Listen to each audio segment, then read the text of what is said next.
Hello दोस्तों, स्वागत है हमारे और आपके यूट्यूब चैनल राहुल बायो में। और आज हम पढ़ने वाले हैं क्लास 10 साइंस बायो का एक चैप्टर है जिसका नाम है जैव प्रक्रम। तो जैव प्रक्रम चैप्टर में जितने सारे इंपॉर्टेंट ऑब्जेक्टिव क्वेश्चन है उन सारे ऑब्जेक्टिव क्वेश्चन को वन बाय वन समझते हुए हम लोग देखने वाले हैं। और ये क्वेश्चन कई बार एग्जाम में आ चुके हैं और इन क्वेश्चनों का आने वाले एग्जाम में भी काफ़ी अधिक संभावना बनता है। तो चलिए बिना टाइम वेस्ट किए हुए हम सारे ऑब्जेक्टिव को वन बाय वन डिस्कस करते हैं और उसके बारे में हम लोग पढ़ते हैं, ठीक है। साथ ही साथ जो जिस पीडीएफ से हम आपको पढ़ा रहे हैं ये भी पीडीएफ आपको डिस्क्रिप्शन बॉक्स में एक लिंक मिल जाएगा, वहां से जाकर आप इस पीडीएफ को डाउनलोड कर सकते हैं और काफ़ी अच्छे तरह से पढ़ सकते हैं, ठीक है। तो चलिए बिना टाइम वेस्ट किए हुए हम लोग जो है स्टार्ट करते हैं लेक्चर को, ठीक है। चलिए, तो यहाँ पे पहला क्वेश्चन है, कुटपाद किस में पाया जाता है? तो कुटपाद पाया जाता है किस में? कुटपाद पाया जाता है हम लोगों का अमीबा में। अमीबा में कुटपाद होता है और कुटपाद के सहायता से अमीबा क्या करता है? भोजन को ग्रहण करता है और इसके अलावा गति करने में भी अमीबा को कुटपाद सहायता करता है, ठीक है। चलिए आइए आगे देखते हैं हम लोग। नेक्स्ट क्वेश्चन क्या है? तो नेक्स्ट क्वेश्चन है हम लोगों का कि क्लोरोफिल वर्णक का रंग है, यानी जो क्लोरोफिल जो वर्णक होता है उसका रंग कैसा होता है? तो क्लोरोफिल पाया जाता है किसमें? पादप में। और क्लोरोफिल के सहायता से क्या करता है कि पादप अपना भोजन को बनाने में जो है भोजन बनाने में सहायता करता है क्लोरोफिल, ठीक है। और क्लोरोफिल के कारण से ही पौधा जो है हरा रंग का दिखाई देता है, इसीलिए इसका आंसर क्या होगा? ऑप्शन नंबर ए यानी कि हरा, ठीक है। चलिए उसके बाद में आइए देखते हैं। नेक्स्ट क्वेश्चन है कि 3 नंबर क्वेश्चन है, प्रकाश संश्लेषण होता है। तो क्या है प्रकाश संश्लेषण? तो प्रकाश संश्लेषण एक ऐसा प्रक्रिया है जिसके द्वारा पौधा अपना भोजन बनाता है। प्रकाश संश्लेषण के लिए CO2 जल और जो है CO2 जल और सूर्य की प्रकाश की आवश्यकता होती है। बिना सूर्य के प्रकाश के पौधा जो है अपना भोजन नहीं बना सकता, यानी कि प्रकाश संश्लेषण का प्रक्रिया नहीं कर सकता। इसीलिए दिन में चूंकि सूर्य का प्रकाश जो है उपस्थित रहता है, इसीलिए जो प्रकाश संश्लेषण का प्रक्रिया है वो कहाँ होता है, कब होता है? तो दिन में होता है, ठीक है। आइए 4 नंबर क्वेश्चन दिया गया है कि रक्त में आयरन की कमी से होने वाला एक रोग है, यानी कि रक्त में अगर कमी हो जाता है आयरन का तो उससे कौन सा बीमारी उत्पन्न हो सकता है? तो जब भी हम लोग का रक्त में आयरन की कमी होती है तो हमें बीमारी होता है कौन सा? एनीमिया रोग, यानी कि जिसमें रक्त जो है कम हो जाता है, ठीक है। चलिए 5 नंबर क्वेश्चन देखते हैं हम लोग। कवक में पोषण की कौन सी विधि होती है? तो कवक सबसे पहले क्या है? कवक एक जो है परपोषी जीव है जो अपना भोजन किसी अन्य जीव से जो है प्राप्त करता है। और कवक क्या करता है? सड़े गले हुए जो जीव होते हैं, पेड़ पौधे या जानवर, उससे अपना भोजन ग्रहण करता है। इसीलिए हम लोग कहते हैं कि कवक में क्या पाया जाता है? मृतजीवी पोषण, ठीक है। चलिए आगे देखते हैं। 6 नंबर क्वेश्चन क्या है? मनुष्य में श्वेत रक्त कोशिकाओं की जीवन अवधि कितनी होती है? यानी कि मानव में जो व्हाइट ब्लड सेल है वो उसका जीवन अवधि कितने दिन तक रहता है, यानी कितने दिनों तक ये जीवित रहता है व्हाइट ब्लड सेल? तो ये जो व्हाइट ब्लड सेल है इसका जीवन अवधि कितना होगा? 12 से 20 दिन, यानी 2 से 3 सप्ताह तक ये जीवित रहता है। 120 दिन जीवन अवधि किसका है? तो ये है हम लोग का आरबीसी का, यानी कि रेड ब्लड सेल का कितना होता है? 120 दिन होता है, ठीक है। चलिए आगे देखते हैं। 7 नंबर क्वेश्चन है कि निम्नलिखित में कौन सा संवहन ऊतक यहाँ पे होगा? ठीक कर लीजिएगा, संवहन ऊतक है, यानी कि जो सहायता करता है पौधों में आवश्यक पदार्थों को ढोने के में, ठीक है। तो जो जाइलम और फ्लोएम एक ऐसा ऊतक है जो पौधा में सहायता करता है आवश्यक पदार्थों को ढोने के लिए, ठीक है। तो हम लोग का ये जाइलम भी होगा और हम लोग का फ्लोएम भी होगा, हम लोग का जाइलम भी होगा, इसीलिए इसका आंसर क्या हो जाएगा? ऑप्शन नंबर डी, ठीक है। आगे बढ़ते हैं। प्रोटोजोआ उत्सर्जी पदार्थ का निष्कर्षण कैसे करते हैं? तो यानी कि सिंपल सा पूछ रहा है कि अमीबा एक प्रकार का प्रोटोजोआ होता है, तो उसके शरीर में जो भी अवशिष्ट पदार्थ बनता है, उस अवशिष्ट पदार्थ को वो प्रोटोजोआ अपने शरीर से कैसे बाहर निकालता है।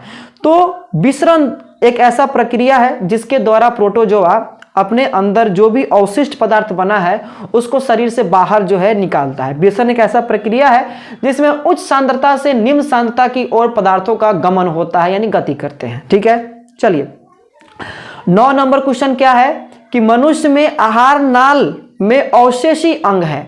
अब ये अवशेषी अंग से आप क्या समझते हैं, पहले ये बहुत इंपॉर्टेंट है।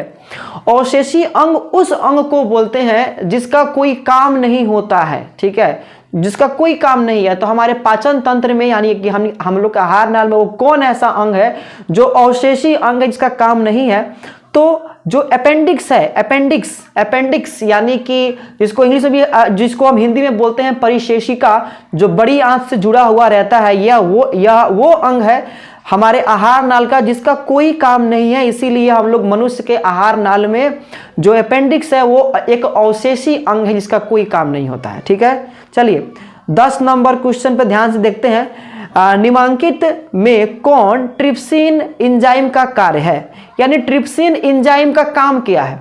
तो ट्रिप्सिन एंजाइम निकलता है अग्नाशय से, और यही ट्रिप्सिन एंजाइम क्या करता है, प्रोटीन का पाचन करता है। ठीक है, तो यहाँ पे भाई न्यूक्लिक अम्ल का पाचन ये नहीं होगा, वसा का पाचन ये भी नहीं होगा, कार्बोहाइड्रेट का भी नहीं होगा। इसका आंसर होगा हम लोग का प्रोटीन का पाचन करता है। ठीक है, चलिए 11 नंबर क्वेश्चन देखते हैं कि हीमोग्लोबिन की कमी से कौन सा रोग होता है। अगर हमारे शरीर में अगर हीमोग्लोबिन अगर जो कम हो जा रहा है तो उससे हमको कौन सा रोग होगा। तो एनीमिया एक ऐसा रोग है जिसमें रक्त की कमी हो जाती है। जब रक्त का ही कमी हो जाएगा तो आरबीसी का कमी हो जाएगा। जब आरबीसी ही कम मात्रा में रहेगा तो जाहिर सी बात है कि हीमोग्लोबिन तो कम रहेगा ही।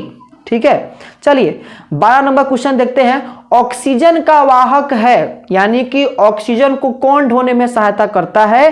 तो हम लोग का आरबीसी वह कोशिका है जिसके अंदर हीमोग्लोबिन पाया जाता है, जो ऑक्सीजन और CO2 का संवहन करता है। WBC जो है रोगों से लड़ने में सहायता करता है, इसीलिए इसका आंसर नहीं होगा। लसिका का काम है बहुत सारे आवश्यक पदार्थों का संवहन करना। ठीक है, कौन सी बीमारी श्वसन तंत्र से संबंधित है, इसमें कौन ऐसा रोग है जो हमारे श्वसन तंत्र से संबंधित है। तो जो डायरिया है वो हम लोग का पाचन तंत्र से संबंधित है। उसके बाद में मलेरिया, ये जो है हम लोग का जो है रक्त से संबंधित रोग है। ठीक है, एनीमिया बोले निमोनिया एक ऐसा रोग है जो हमारे श्वसन तंत्र से संबंधित है, जिसमें हमारे फेफड़े संक्रमित हो जाते हैं। ठीक है ना, चलिए आगे देखते हैं। ग्रहणी भाग है। अब ग्रहणी किसका भाग है यह पूछा जा रहा है। तो ग्रहणी को इंग्लिश से बोलते हैं ड्यूडेनम। हमारी छोटी आंत का 3 भाग होता है, फर्स्ट ड्यूडेनम, सेकेंड जेजुनम और थर्ड इलियम। तो हम लोग का जो ड्यूडेनम है जिसको हम लोग ग्रहणी कहते हैं, तो इसीलिए हम लोग कह सकते हैं कि छोटी आंत का हम लोग का भाग है कौन सा, ग्रहणी, यानी कि जिसको हम लोग ड्यूडेनम भी कहते हैं। ठीक है, हाँ, पेप्टाइड का निम्नलिखित में किस रूप में तोड़ता है। ठीक है ना, यानी कि पेप्टोन या पेप्टाइड को जो है किस रूप में तोड़ा जाता है। तो पेप्टोन या पेप्टाइड समझिए कि अमीनो अम्ल से बने हुए बहुलक है। जब इसको हम लोग तोड़ेंगे तो सबसे हम लोग को इसका सरल रूप प्राप्त होगा, जिसको हम लोग क्या कहते हैं, अमीनो अम्ल कहते हैं। ठीक है, क्वेश्चन नंबर 16 दिया गया है कि मनुष्य के मुख गुहा में कितने जोड़े लार ग्रंथि पाया जाता है। तो मनुष्य का जो मुंह होता है वहां पे मुख गुहा में 3 जोड़ी लार ग्रंथि होता है। फैल का यहाँ पे होता है पैरोटिड, यहाँ पे होता है सबलिंगुअल, है कि ना, अंदर होता है सबलिंगुअल और यहाँ पे होता है सब मैंडिबल, है कि ना। तो इसीलिए हम लोग क्या कह सकते हैं कि 3 जोड़ी जो है देखने को मिलता है। ठीक है, पैरामीशियम में पाए जाने वाला पोषण विधि को क्या कहते हैं। तो पैरामीशियम में कौन सा पोषण विधि होता है। तो पैरामीशियम में हम लोग को देखने को मिलता है पैरामीशियम में हम लोगों को देखने को मिलता है कौन सा, परपोषी पोषण। और परपोषी में से हम लोग को क्या देखने को मिलता है, प्राणी संपोषण, जिसमें पैरामीशियम बाहर से खाद्य पदार्थ को अपने शरीर के अंदर ग्रहण करता है। ग्रहण करने के बाद में उसका पाचन अपने शरीर के अंदर करता है। 18 नंबर क्वेश्चन है कि स्वपोषी पोषण के लिए आवश्यक है। तो स्वपोषी पोषण के लिए आवश्यक होता है CO2, जल, सूर्य का प्रकाश और क्लोरोफिल। ठीक है, इसीलिए हम लोग कह सकते हैं क्लोरोफिल भी हम लोग के लिए आवश्यक है। सूर्य का प्रकाश के बिना खाना नहीं बनेगा। जल भी बहुत आवश्यक है, CO2 भी आवश्यक है। इसीलिए इसका आंसर क्या होगा, ऑप्शन नंबर डी। चलिए क्वेश्चन नंबर 19 में दिया गया कि एक वयस्क मनुष्य में कितने दांत होते हैं। आप लोग कई बार सुने होंगे अपने दोस्तों के साथ, जब आप झगड़ा वगड़ा किए होंगे तो वो दोस्त एक बात जरूर बोला होगा कि एक के मुक्का मारेंगे ना तुम्हारा 32 तोड़ देंगे। 32 यानी कि वो दांत का बात कर रहा है। ठीक है, तो एक वयस्क मनुष्य में कितने दांत होते हैं, तो 32 दांत देखने को मिलता है। ठीक है, उसके बाद में पाचन क्रिया पूर्ण होता है। ये बोला गया है हमारे पाचन तंत्र में वो कौन ऐसा भाग है जहां पे संपूर्ण पाचन हो जाता है, तो छोटी आंत वो हमारे पाचन तंत्र का भाग है जहां पे हम लोग का पाचन का क्रिया पूर्ण हो जाता है। 21 नंबर क्वेश्चन है, रक्त का थक्का बनाने में सहायक होता है। वो कौन ऐसा कोशिका है रक्त में पाए जाने वाला जो क्या करे, जो रक्त का थक्का बनाए, यानी कि अगर कहीं कट फट जाता है तो वहां पे थक्का बना दे, है कि ना, जिस कारण से रक्त का बहना बंद हो जाए। ठीक है, तो लाल रक्त जो है, लाल रक्त कोशिका का काम है CO2 का और ऑक्सीजन का ढोना। श्वेत रक्त का काम है भाई बीमारियों से लड़ना।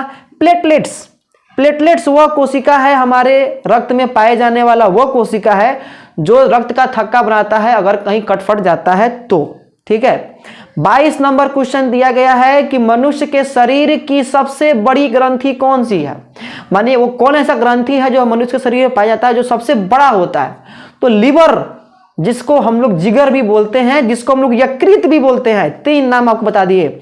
ये सारे ऐसे ग्रंथियां हैं जो सबसे बड़ा जो होता है हम लोग के शरीर में, तो हम लोग कैंसर क्या होगा, लीवर हो जाएगा। ठीक है, ब्रिक की सनात्मक एवं क्रियात्मक इकाई को कहते हैं, यानी किसके मिलने से हम लोग का ब्रिक यानी किडनी बना होता है।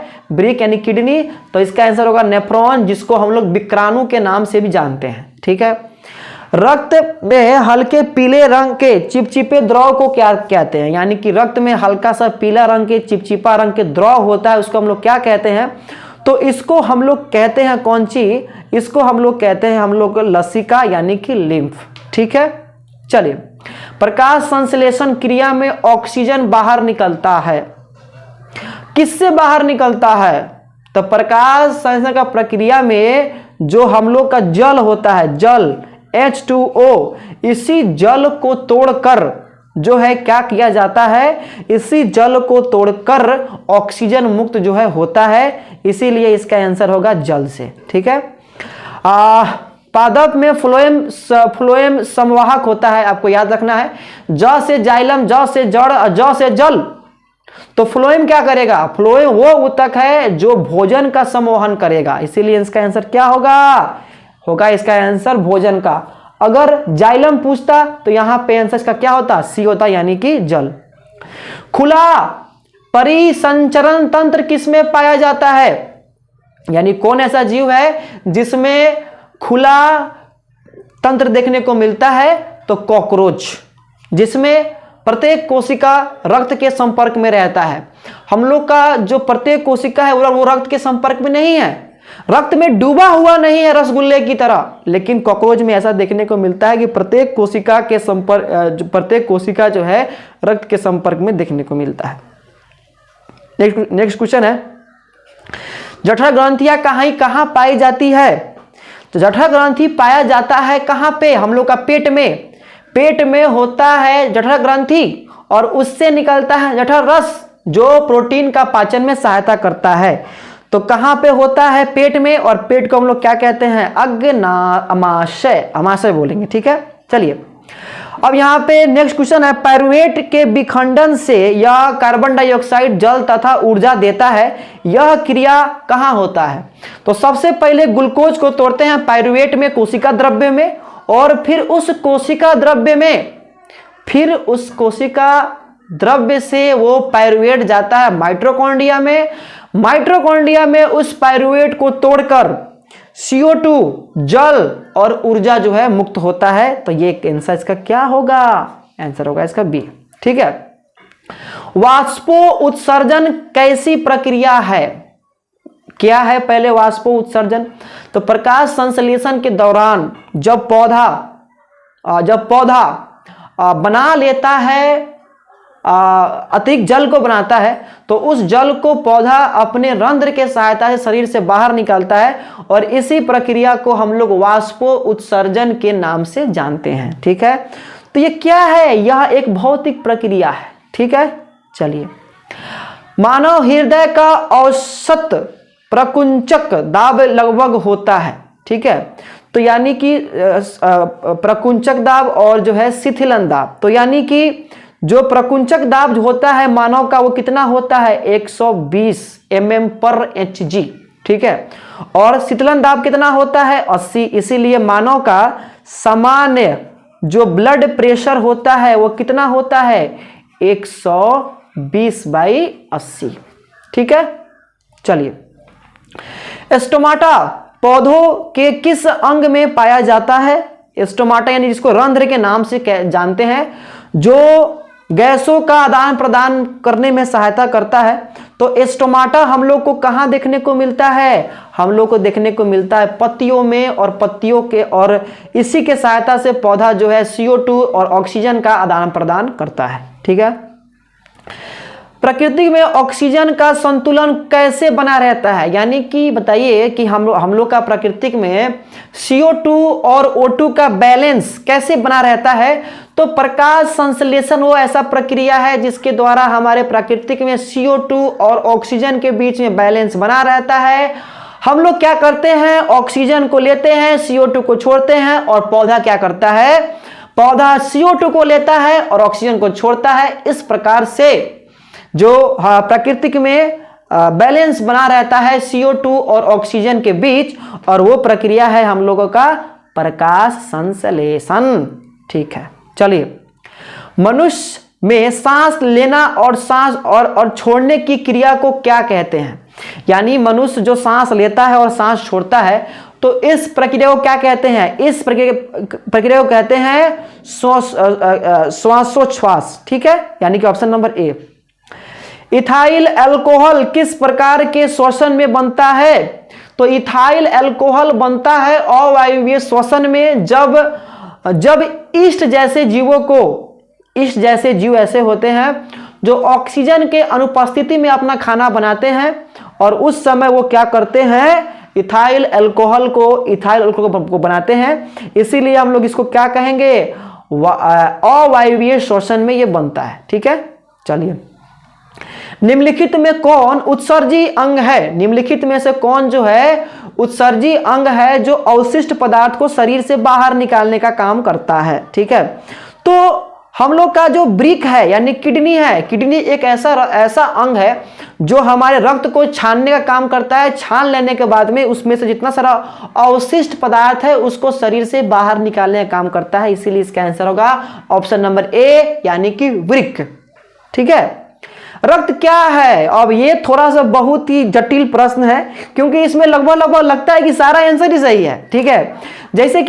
जैसे कि रक्त एक पदार्थ है। पदार्थ के बारे में आप जानते हैं कि ऐसा कोई वस्तु जिसके पास द्रव्यमान हो, जो स्थान घेरता हो, उसको पदार्थ कहते हैं। तो रक्त पदार्थ भी है। इसके अलावा रक्त कोशिका भी है, क्योंकि इसमें बहुत सारे कोशिका होते हैं। लेकिन इसका सबसे जो परफेक्ट आंसर है वो क्या है? ऑप्शन नंबर ए, यानी कि रक्त एक प्रकार का ऊतक है।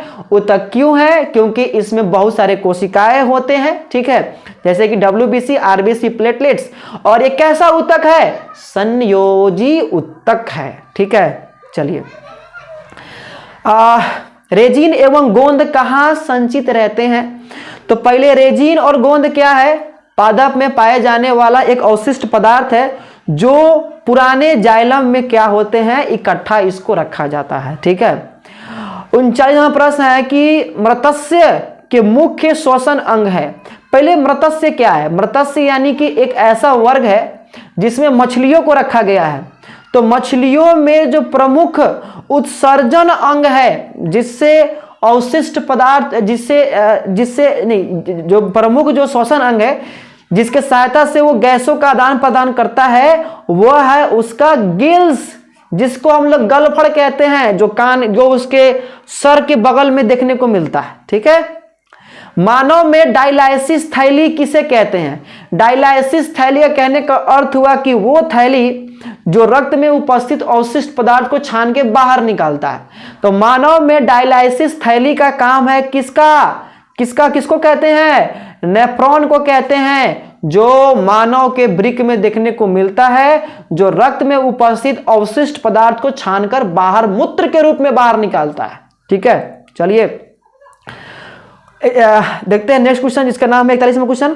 दही के जमने में निम्नलिखित में से कौन सी क्रिया होती है? ठीक है, तो दही का जमना क्या है? एक प्रकार का किण्वन वाला प्रक्रिया है। ठीक है, जिसमें लैक्टोबैसिलस इस प्रक्रिया को करने में सहायता करता है। ठीक है, चलिए, प्रकाश संश्लेषण द्वारा किसकी प्राप्ति होती है? यानी कि प्रकाश संश्लेषण के हो जाने के बाद हमें क्या प्राप्त होता है? तो प्रकाश संश्लेषण के बाद हमें प्राप्त होता है कौन चीज? हमें प्राप्त होता है ग्लूकोज, हमें नहीं, पौधे को। और इस ग्लूकोज का क्या सूत्र है? C6H12 और O6। ठीक है, चलिए, मानव हृदय में पाए जाते हैं, मानव हृदय में क्या पाए जाते हैं? ये पूछा गया है कि 3 वेशम यानी कोष्ठ की बात पूछा जा रहा है कि मानव हृदय में कितने कोष्ठ होते हैं। तो मानव हृदय में होते हैं 4 कोष्ठ, इसीलिए इसका आंसर क्या होगा? 4 वेशम। मैग्नीशियम पाया जाता है, मैग्नीशियम कहाँ पाया जाता है?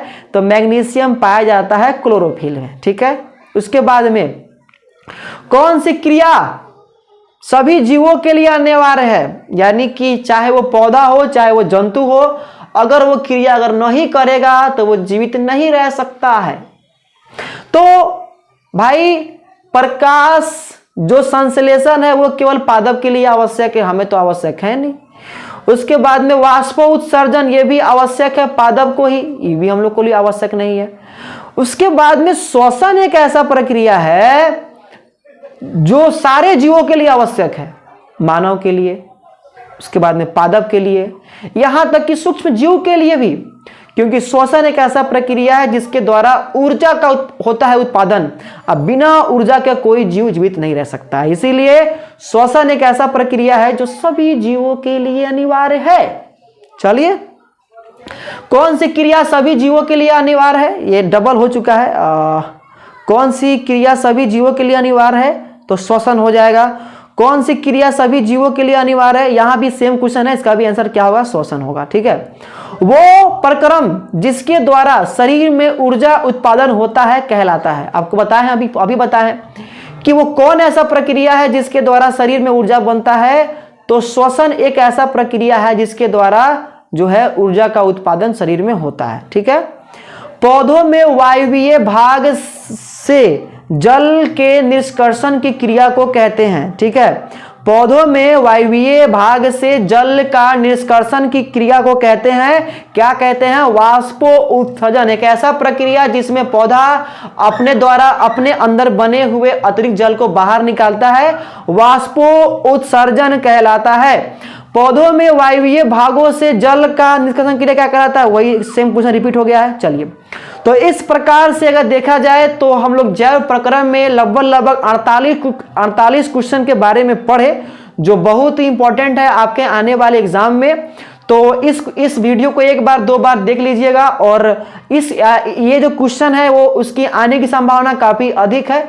आप एक बार जरूर देख लीजिएगा बढ़िया से, ठीक है। एग्जाम देने जाने से पहले भी एक बार देख लीजिएगा और हो सकता है तो इसका हम लिंक दे देंगे आपको डिस्क्रिप्शन बॉक्स में इस पीडीएफ का, वहां से भी जाकर आप इसको कर सकते हैं डाउनलोड और काफी अच्छे तरह से फिर से इसको रिवाइज भी कर सकते हैं, ठीक है। तो अगर ये वीडियो को अच्छा लगा हो तो वीडियो को लाइक करें, हमारे चैनल को सब्सक्राइब जरूर करें और साथ ही साथ अपने दोस्तों के साथ इस वीडियो को जरूर शेयर करें ताकि उन्हें भी जो जितना सारा इंपॉर्टेंट क्वेश्चन है उसका नॉलेज हो पाए, बढ़िया से एग्जाम में जो है एग्जाम दे पाए और ताकि उनका भी नंबर एग्जाम में जो है काफी बढ़िया से आए, ठीक है। तो मिलते हैं एक नए वीडियो में एक नए चैप्टर के इंपॉर्टेंट ऑब्जेक्टिव के साथ। तब तक के लिए जय हिंद, जय भारत।